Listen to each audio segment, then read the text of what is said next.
generales de combate en lugar de diplomáticos? Donald Trump, después de la última ronda de negociaciones en Abu Dhabi sobre la guerra de Rusia contra Ucrania y en Omán sobre el programa nuclear de Irán, decidió cambiar por completo las reglas de las negociaciones con Rusia e Irán. Y por cierto, este cambio podría beneficiar a Ucrania. Por primera vez, el presidente de Estados Unidos incluyó al comandante principal en Medio Oriente en las negociaciones con Irán y nombró al secretario del ejército como negociador principal para terminar la guerra de Rusia contra Ucrania. También se sabe que Alexus Grinkevich, comandante de las fuerzas estadounidenses en Europa, asistió a la última ronda de negociaciones en Abu Dhabi. La delegación ucraniana ahora la lidera el ex jefe de inteligencia, Kirill Budanov, y la rusa, otro agente de inteligencia, Kostukov.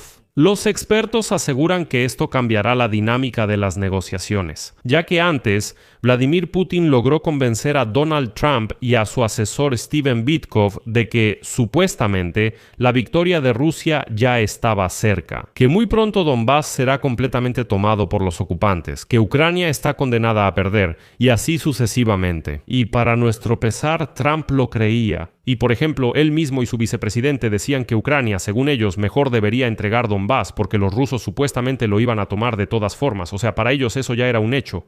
Ahora es más difícil convencer a los militares de algo que no existe en el campo de batalla. Por ejemplo, los militares pueden ver que Kupiansk no ha sido capturado por los rusos. En este episodio discutiremos las noticias recientes sobre las negociaciones y cómo la nueva táctica de Donbass de Donald Trump impactará a Ucrania y Rusia. Soy Alexei Pechi, discutamos este tema juntos. Antes, suscríbanse al canal, den like, comenten y únanse a mi Telegram Pechi News. El enlace está en la descripción.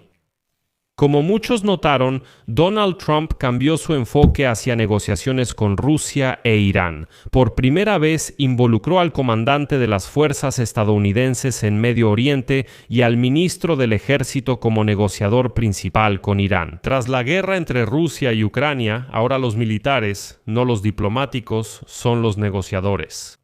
El almirante Brad Cooper, jefe del Comando Central de Estados Unidos responsable de las operaciones en Medio Oriente, participó por primera vez ayer en las negociaciones entre Estados Unidos e Irán. Él apareció en la reunión con su uniforme de gala, como un recordatorio del aumento de la presencia militar estadounidense en esta región. Luego de las negociaciones se fue con Witkoff y Kushner al portaaviones Abraham Lincoln, actualmente en el Mar Arábigo. El ministro del Ejército de Estados Unidos, Dan Driscoll, sigue participando en las negociaciones de la guerra ruso-ucraniana. Esta semana, como se sabe, Driscoll intentó mantener el diálogo con los funcionarios ucranianos durante los recesos entre sesiones. Cuando las delegaciones ucraniana y rusa se reunían directamente, los estadounidenses no intervenían, pero entre sesiones, Driscoll consultaba con los ucranianos.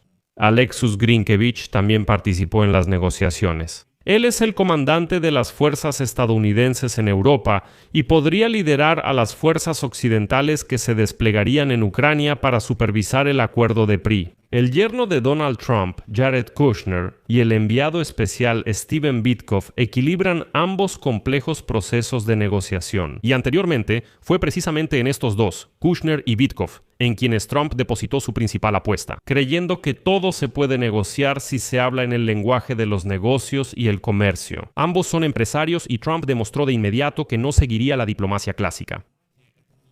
La decisión de involucrar a los líderes militares, ya sea por su experiencia en comunicaciones o para señalar posibles opciones de acción más duras, demuestra cómo la administración republicana cambió la política exterior y diplomacia de Estados Unidos. Tras las recientes negociaciones en Abu Dhabi, militares de EEUU y Rusia reanudaron los canales de comunicación interrumpidos en 2021 previo a la invasión rusa a Ucrania. Y en este sentido es importante entender que Trump, especialmente después del caso de Venezuela, decidió que era mucho más efectivo mostrar fuerza que llevar a cabo la diplomacia tradicional. Algunos expertos aquí opinan lo contrario. Ellos dicen que, por ejemplo, colocar a líderes militares en funciones diplomáticas demuestra cómo la administración de Trump ha devaluado a los diplomáticos calificados y las herramientas de la diplomacia como tal, a favor de confiar demasiado en los militares al intentar resolver ciertos desafíos de política exterior, como si se les diera demasiado honor a los militares. Existen diplomáticos clásicos y quienes apoyan la diplomacia clásica lo reconocen. Las negociaciones son complicadas, requieren muchas rondas y reuniones con grupos técnicos, entre otros pasos. Esto puede durar siempre.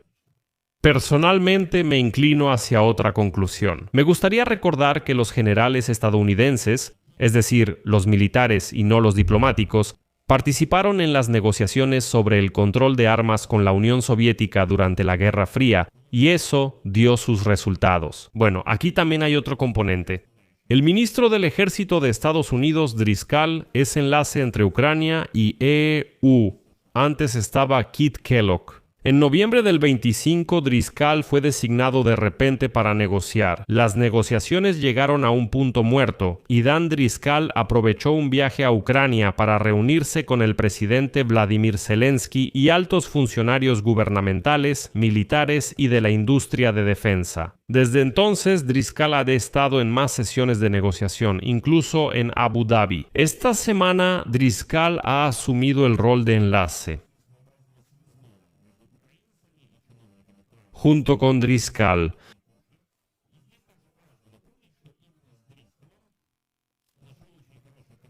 Kirill Budanov y sigan la cronología. Esto fue después de que la administración de Trump cambió la diplomacia para involucrar a los militares. Tras esto, Kirill Budanov fue nombrado jefe de la oficina del presidente y del grupo negociador ucraniano. Así es como se realiza esto. Esta prensa dice que las relaciones actuales de la administración Trump con Ucrania se deben a la capacidad de Driscoll para mantener el diálogo entre negociaciones y a su experiencia militar como líder y exoficial. Pero, ¿qué más importa aquí? En Abu Dhabi, en las negociaciones del 4 y 5 de febrero, Dan Driscoll fue acompañado por el general estadounidense Alexus Grinkevich, comandante de las fuerzas de EUU y la OTAN en Europa, quien ayudó a restablecer el diálogo militar de alto nivel entre EUU y Rusia. Ahora, son los militares de Estados Unidos, Rusia y Ucrania quienes mantienen contacto constante, no los diplomáticos. Es decir, como entendemos, el ámbito de las negociaciones ha tomado un rumbo completamente diferente. ¿Cómo no recordar la evaluación de Político, que señaló que estas negociaciones de paz son distintas porque tanto Ucrania como Rusia se han mostrado más constructivas? Los rusos dejaron de dar sus pseudolecciones históricas, pero eso no es todo.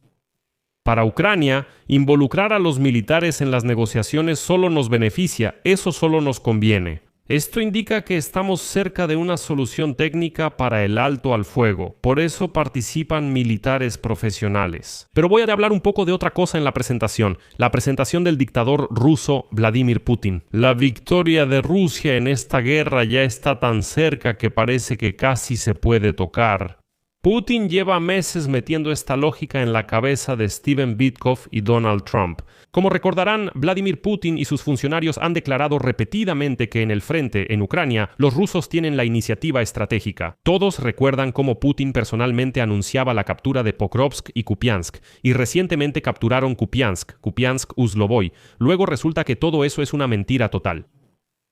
Putin dice que pronto capturarán el Donbass y seguirán avanzando. Pero el problema es que esta historia también la retoma el liderazgo estadounidense. El vicepresidente J.D. Vance prevé que Rusia capturará todo el Donbass.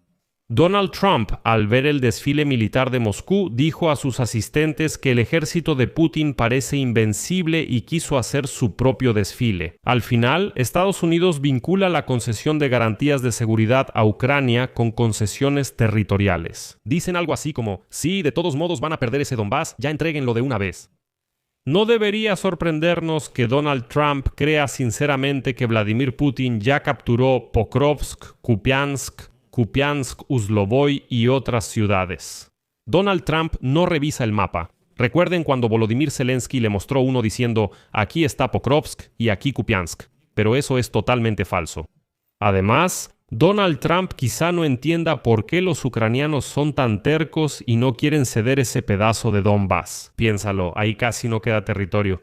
Pero los militares como Driscoll y Grinkiewicz comprenden mejor lo que implica rendir al enemigo las alturas estratégicas y posiciones fortificadas en Donbass. Y los militares claramente ven que ningún Kupiansk ha sido capturado por los rusos y que el propio ejército ruso también tiene problemas y para nada es invencible. Y en ese estado sobrio, negociar es mucho más productivo y, lo que es importante, más beneficioso para Ucrania. Aquí voy a dejar puntos suspensivos. Dejen su opinión y conclusiones en los comentarios, suscríbanse, activen la campanita y den like. Si este episodio les fue útil o interesante, pueden apoyar nuestro trabajo con una donación o suscripción de pago en los enlaces de la descripción del video. Les agradeceré cualquier apoyo que puedan brindar. Eso es todo por ahora. Cuídense mucho. Hasta luego a todos.